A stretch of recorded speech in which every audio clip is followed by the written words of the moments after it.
O Senhor esteja conosco. Ele está no meio de nós. Proclamação do Evangelho de Jesus Cristo segundo Lucas. Glória a vós, Senhor. Naqueles dias, Maria partiu para a região montanhosa, dirigindo-se apressadamente a uma cidade da Judéia. Entrou na casa de Zacarias e cumprimentou Isabel. Quando Isabel ouviu a saudação de Maria, a criança pulou no seu ventre. E Isabel ficou cheia do Espírito Santo. Com um grande grito exclamou: Bendita és tu entre as mulheres, e bendito é o fruto do teu ventre. Como posso merecer que a mãe do meu Senhor me venha visitar? Logo que a tua saudação chegou aos meus ouvidos, a criança pulou de alegria no meu ventre. Bem-aventurada aquela que acreditou, porque será cumprido o que o Senhor lhe prometeu. E Maria disse: A minha alma engrandece o Senhor, e meu espírito exulta em Deus meu Salvador, porque olhou para a humildade de sua serva. Doravante todas as gerações me chamarão bem-aventurada, porque o Todo-Poderoso fez grandes coisas em meu favor. O seu nome é santo, e a sua misericórdia se estende de geração em geração a todos os que o respeitam. Ele mostrou a força do seu braço, dispersou os soberbos de coração, derrubou do trono os poderosos e elevou os humildes. Encheu de bens os famintos e despediu os ricos de mãos vazias. Socorreu Israel, seu servo, lembrando-se de sua misericórdia, conforme prometera aos nossos pais, em favor de Abraão e de sua descendência para sempre. Maria ficou 3 meses com Isabel e depois voltou para casa. Palavra da salvação. Glória a vós, Senhor.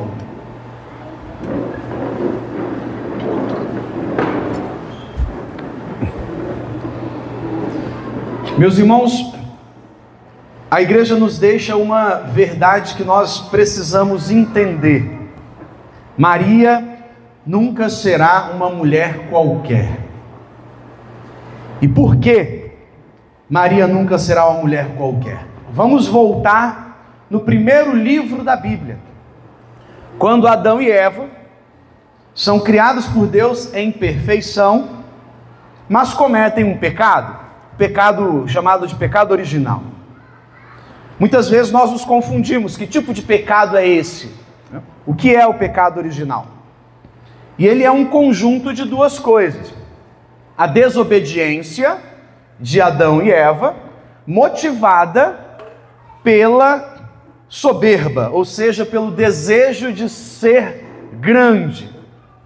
Então, o pecado original é a soberba, o desejo de ser como Deus. E nesse desejo de ser como Deus, eles desobedecem a regra de Deus, que era de não consumir o fruto proibido, que é basicamente uma proibição, uma mensagem de proibição. Não queiram ser como Deus, porque somos pequenos. No contexto do pecado original, no momento em que Deus condena Adão e Eva, o Senhor tem um diálogo com a serpente, que é a representação do demônio. E ali, Gênesis 3,15, diz o Senhor: porém inimizade entre ti, serpente, e a mulher, e entre a tua descendência e a descendência dela, e ela te ferirá a cabeça, e tu te ferirá o calcanhar.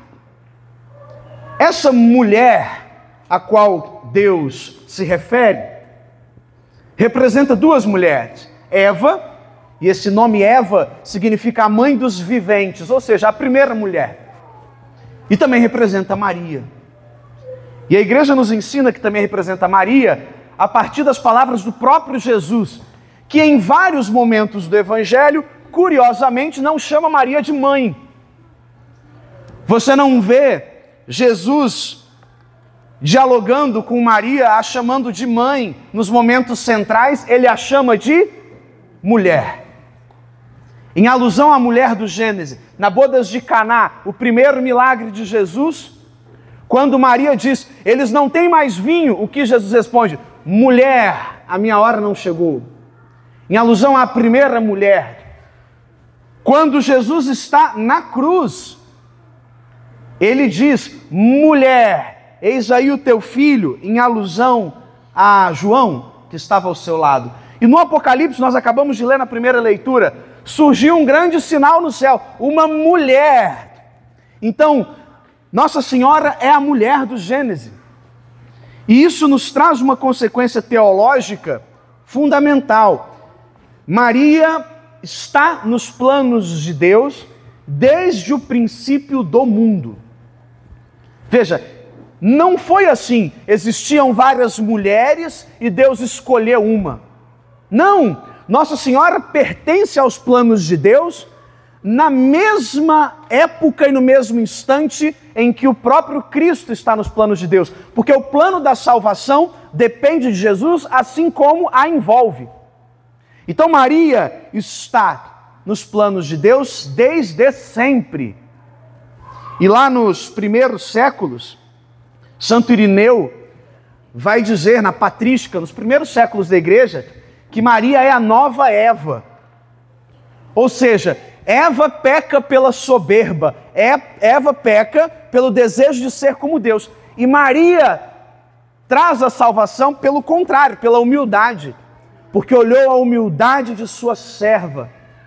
Inclusive Santo Irineu, na didática da patrística, até nos traz um anagrama interessante. Quando o arcanjo Gabriel encontra Maria, ele diz, Ave Maria, salve Maria, alegra-te Maria. E Santo Irineu nos chama a atenção, percebe que o ave é o oposto de Eva. Ou seja, é um anagrama, quando eu analiso o ave ao inverso, eu tenho Eva. Então, Maria é o oposto de Eva. Então, pela soberba, Eva pecou, pela humildade, Maria traz a salvação.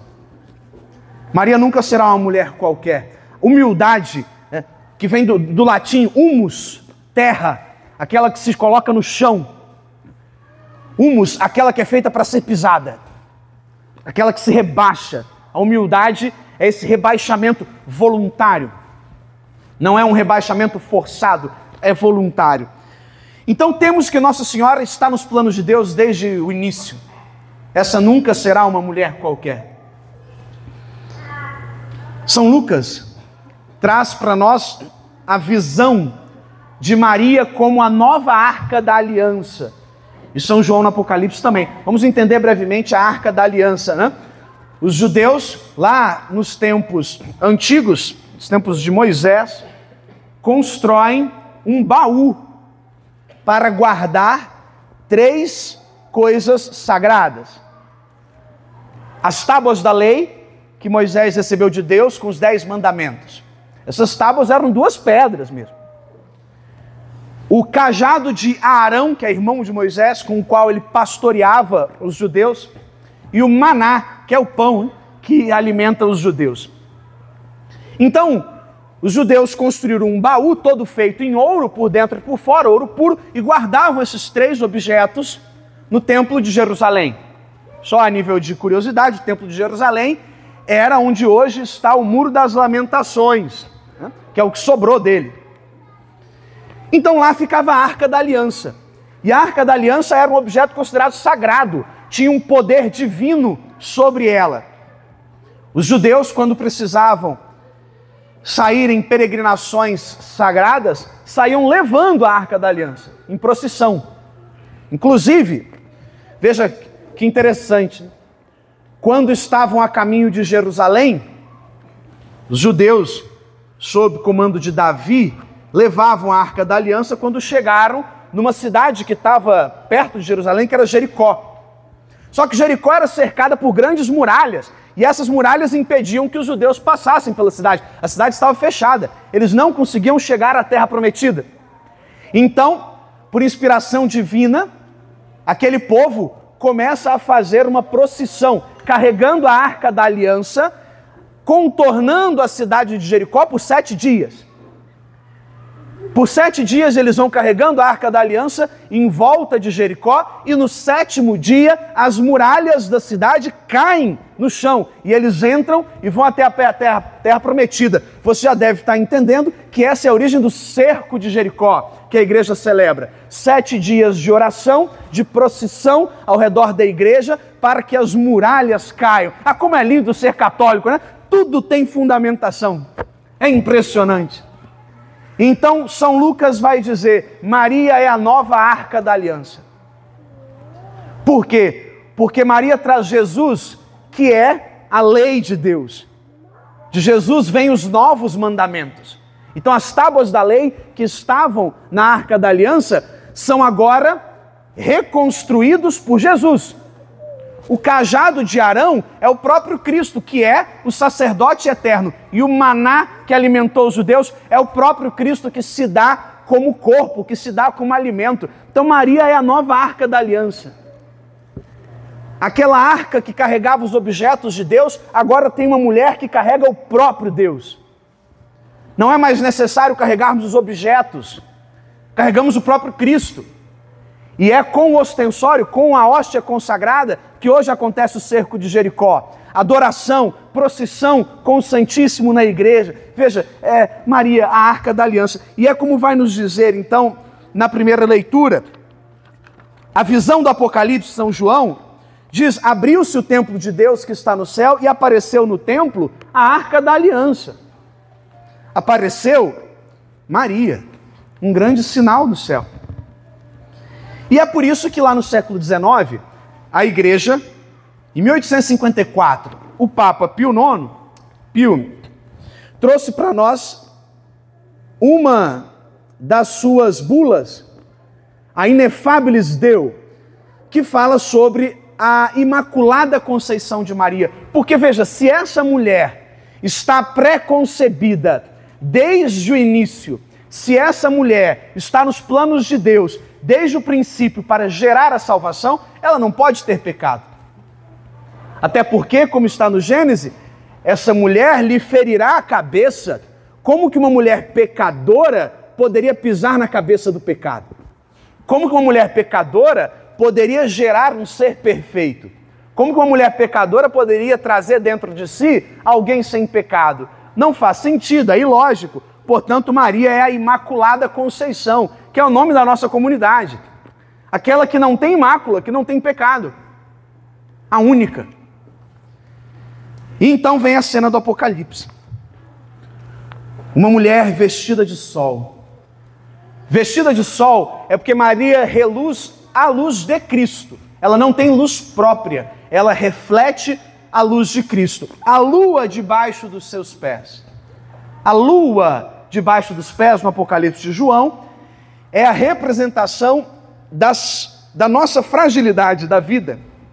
A vida é feita de fases distintas, assim como a lua é feita de fases distintas. Uma hora é lua nova, outra é minguante, crescente, cheia. Então a vida é feita de fases, e a vida está condenada à morte. Então Maria vence a morte. Então ela tem a lua debaixo dos pés. Ela está acima da transitoriedade da vida, porque ela é assunta aos céus.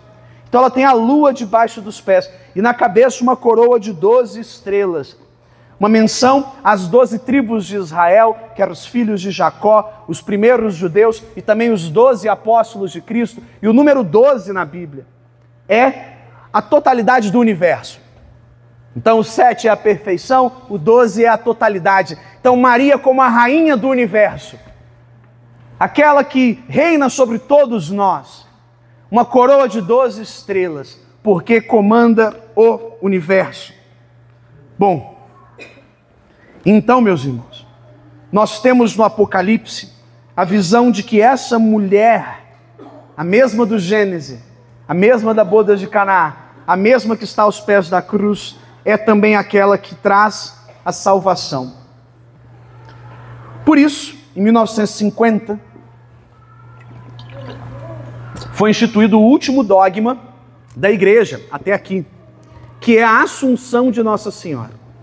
Essa é uma crença que está desde a igreja primitiva e que é consolidada como dogma no século passado. Maria, no final de sua vida, foi levada aos céus de corpo e alma. E como diz o Salmo, à vossa direita se encontra a rainha, à direita de Deus, com vestes esplendentes de ouro de Ofir, de pureza. Então perceba, Maria antecipa aquilo que nós queremos viver, que é estar diante de Deus. E como que isso acontece? Veja, assim diz o dogma do Papa Pio XII. A Mãe de Deus já participa antecipadamente e de modo especial da glória de seu Filho, que ressuscitou e está à direita do Pai. Isso acontece com Maria por conta da sua própria vida, que vamos entender um pouquinho melhor. Quando Jesus tinha 40 dias de vida, Nossa Senhora leva Jesus ao templo para ser apresentado. Era um costume dos judeus apresentar as crianças no templo, como fazemos aqui com as crianças, antes do batismo. E ali, Maria recebe uma profecia de um homem chamado Simeão. Simeão era um homem piedoso que havia recebido de Deus uma promessa. A promessa de Deus a Simeão era: tu não morrerás antes de ver o Messias. Era essa a promessa de Deus a Simeão. Quando ele vê Jesus, sem ninguém dizer nada, Simeão exclama: agora, Senhor, podes deixar o teu servo ir em paz, porque os meus olhos viram a salvação. E ali ele faz uma profecia sobre Maria. E a ti mesma, uma espada transpassará a alma, para que manifestem os pensamentos de muitos corações. E nós poderíamos olhar para essa palavra e achar isso estranho. Como assim uma espada transpassará a alma de Maria? Quem foi transpassado foi Cristo. Quem foi transpassado na cruz foi Jesus, não foi Maria. E aqui está o grande mistério. É que Nossa Senhora vive a totalidade da vida de Cristo. Maria está no sim, Maria está no nascimento, Maria está no crescimento de Jesus, Maria está na missão de Jesus, Maria está na morte de Cristo aos pés da cruz, Maria está no Pentecostes junto com os apóstolos, Maria está em todos os momentos de Deus. Ela vive a integralidade de Jesus. E as dores de Cristo, ela também sente, ela também sofre. É por isso, meus irmãos, que quando nós olhamos para a imagem do Imaculado Coração de Maria, o Imaculado Coração de Maria tem um coração fora do peito, fincado por uma espada, porque ela sente a dor de Cristo. O Imaculado Coração de Jesus tem a mesma imagem. O coração de Jesus fincado por uma lança. Sim, então ela sofre a dor de Cristo. Tem também um fogo nesse coração, uma chama, que é a luz de Deus.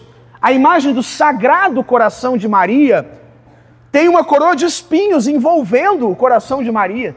Você poderia dizer: ora, mas Maria não recebeu coroa de espinho nenhuma? Sim, mas Jesus recebeu, e ela sofre a dor do filho. O filho que é crucificado, a mãe sente a dor da espada e dos espinhos. Então a mesma Nossa Senhora das Dores é a Nossa Senhora da Glória. A imagem de Nossa Senhora das Dores é Maria com 7 espadas fincadas no peito. Já a imagem de Nossa Senhora da Glória é Maria com os braços estendidos, que seria a cena inclusive do Apocalipse após, né? Ou seja, Maria vitoriosa.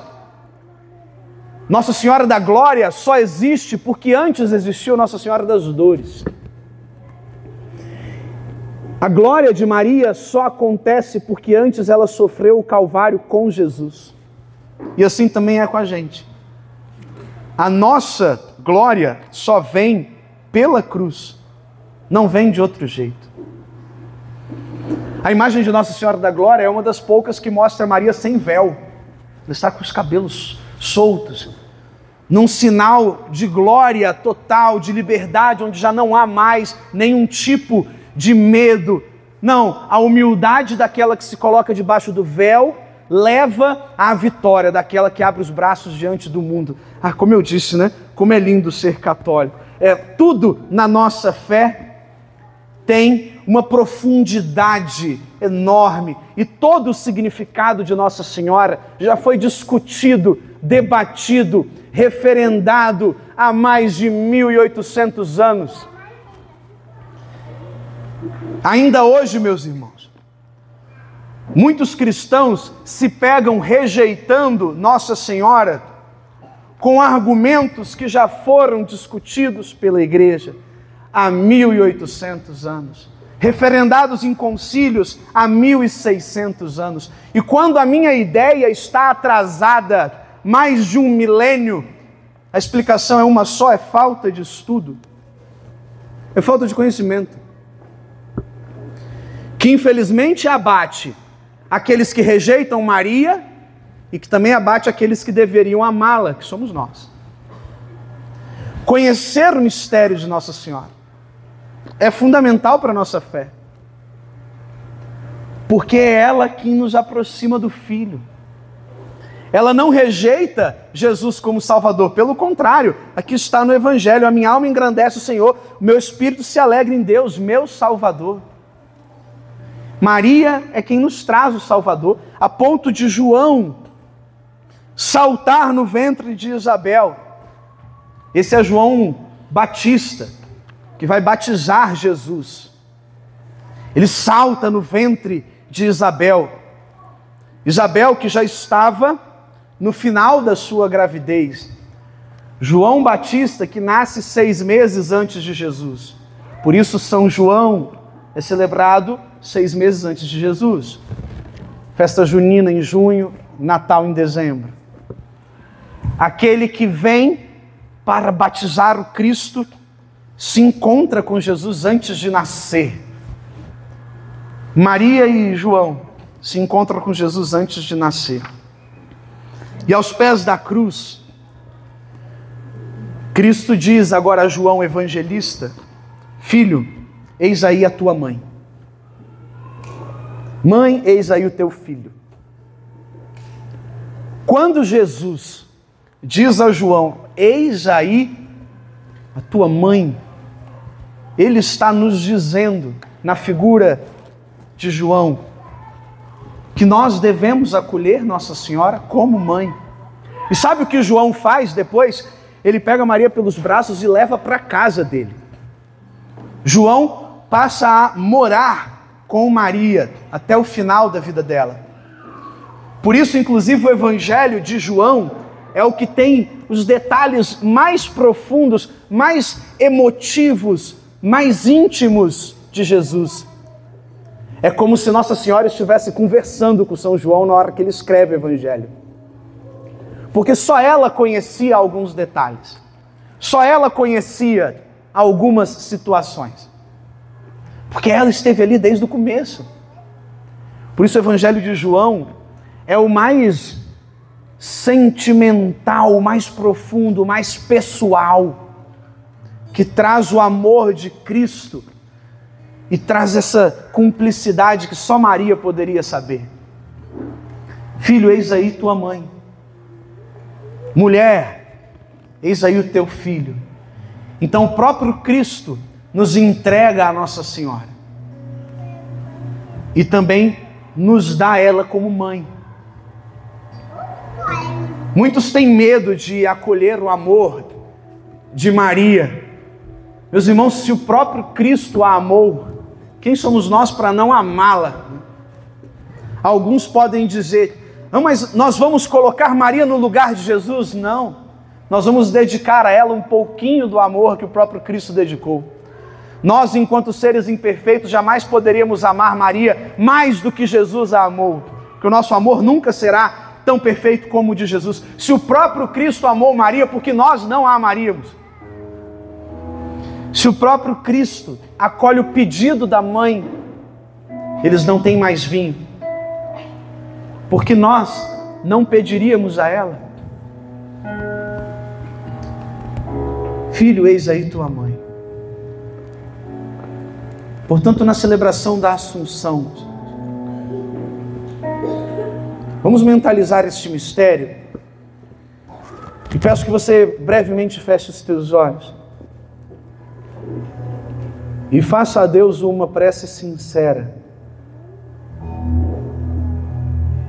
E se arrisque nesse momento a fazer uma prece a Maria. Se você ainda não tem intimidade com ela, peça neste momento: Mãe, me faz conhecê-la, se aproxime de mim, me mostre também o teu rosto. Mãe, me faz te acolher na minha casa. Eu por muito tempo não te conheci, Maria, mas hoje eu quero te conhecer. Hoje eu quero ter intimidade com você. Hoje eu quero deitar no teu colo como o próprio Cristo deitou. Hoje eu quero encontrar o afeto que só a mãe pode trazer. Faça sua prece a Maria, meu irmão. Se você nunca se dirigiu a ela com palavras sinceras, apenas com orações prontas, faça agora a sua oração sincera. Fica comigo, mãe. Me aproxima do teu filho. Me pega pela mão, me mostra o caminho. Me cobre com o teu manto. Entra na minha casa. Acolhe debaixo do teu manto toda a minha família.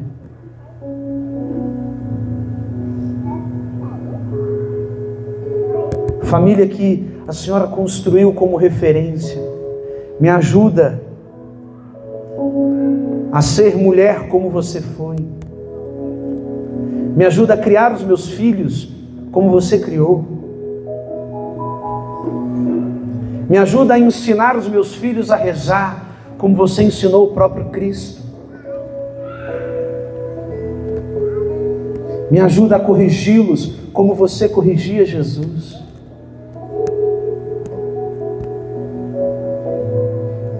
Me ajude a acompanhar os meus filhos como você acompanhou Cristo até o fim. Que nunca me falte força. Que nunca me falte humildade.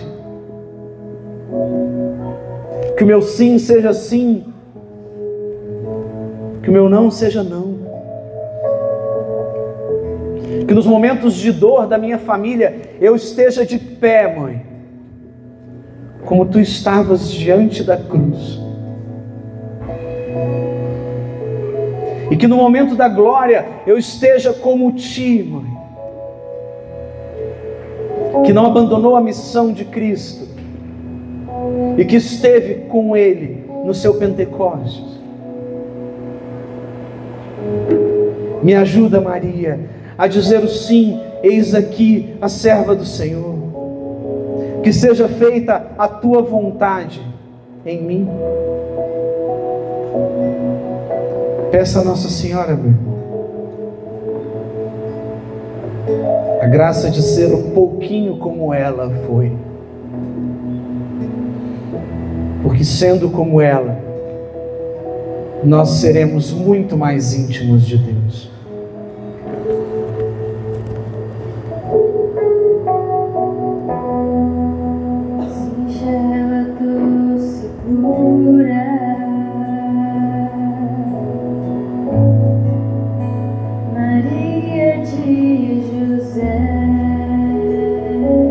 Toma pela mãe, mãe. Mãe terna e escolhida,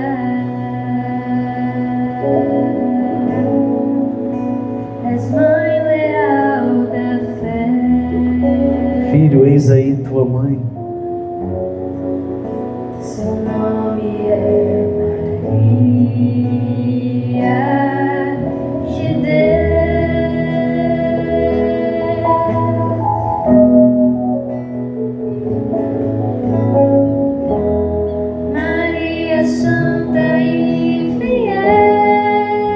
Ensina-nos a viver.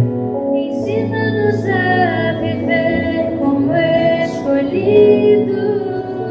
Olhos voltados para o céu. Olhos voltados para o céu,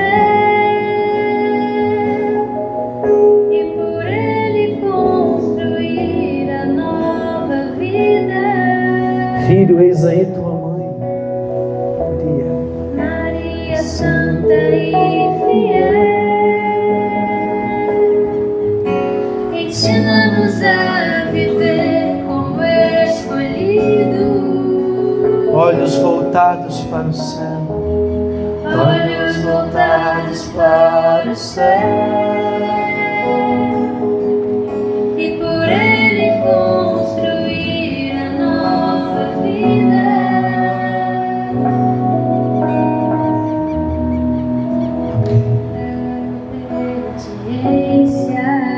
Obediência, mãe.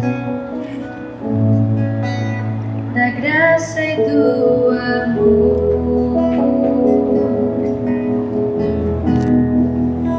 que os homens se encontrem no Filho desta flor. Presente a Maria suas dores, os seus calvários. Toca, mãe, nos pega pela mão. Leva as nossas dores como levaste as dores do próprio Cristo.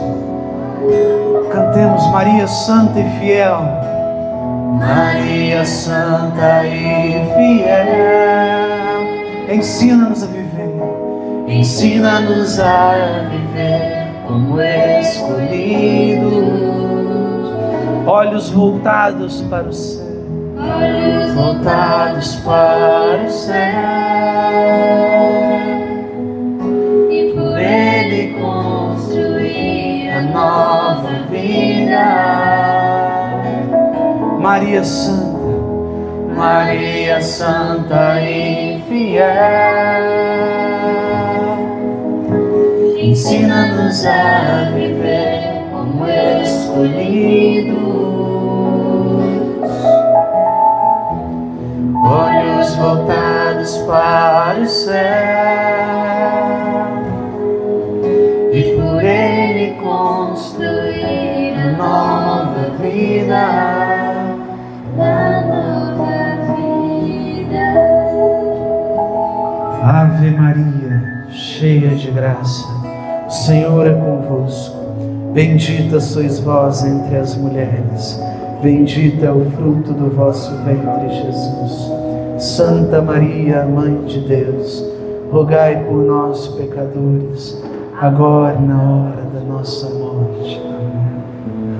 Acabamos de rezar, meus irmãos, as palavras do anjo e as palavras de Isabel.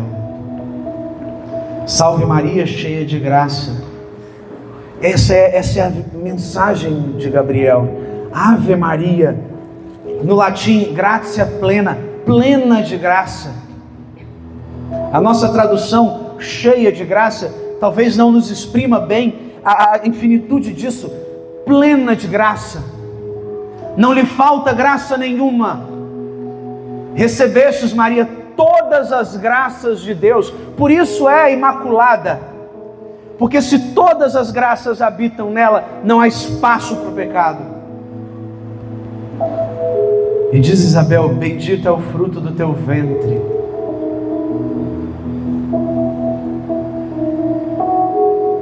Santíssima Maria, Mãe de Deus, Mãe de Deus. Ali está a união hipostática, diz a igreja, a união do Cristo, homem e Deus. Maria não é mãe da parte humana apenas de Jesus, não. O Espírito Santo lhe concebe, mãe de Deus, primeiro sacrário do Altíssimo, o primeiro lugar onde Jesus habitou. Roga por nós, mãe, pecadores. Aqui a mensagem do próprio Cristo. Mãe, mulher, eis aí o teu filho.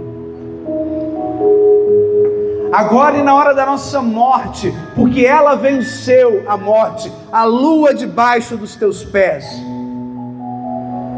porque ela venceu a transitoriedade da vida, e está triunfante, mesmo no Apocalipse, a nova arca da aliança, que é gloriosa, na cabeça uma coroa. Roga por nós, Mãe, agora e na hora da nossa morte, porque vencestes a morte porque uma espada transpassou o teu coração, vencestes a morte porque o seu coração foi cravejado de espinhos, mas ao mesmo tempo ele está rodeado de flores, de rosas da tua pureza, e tem o fogo do Espírito Santo de Deus, porque és mãe da igreja, mãe de Deus e nossa. Nos leva pela mão, habita em nossa casa e nos conduz ao teu Filho, Mãe. Maria Santa e Fiel. E agora você então, olhando para a imagem de Nossa Senhora, ela que é imaculada, estenda os teus braços para cantarmos novamente esse refrão. E aqui você coloca as tuas preces sinceras a ela, que ouve a nossa súplica e leva ao Pai. Maria Santa e Fiel. Maria Santa e Fiel, ensina-nos a viver como escolhidos, ensina-nos a viver como escolhidos, olhos voltados para o céu, olhos voltados para o céu, e contigo, e com Ele construir a nova vida. Maria Santa e Fiel, Maria Santa e Fiel, ensina-nos a viver como escolhidos, olhos voltados para o céu, olhos voltados para o céu, e por Ele construir a nova vida, a nova vida.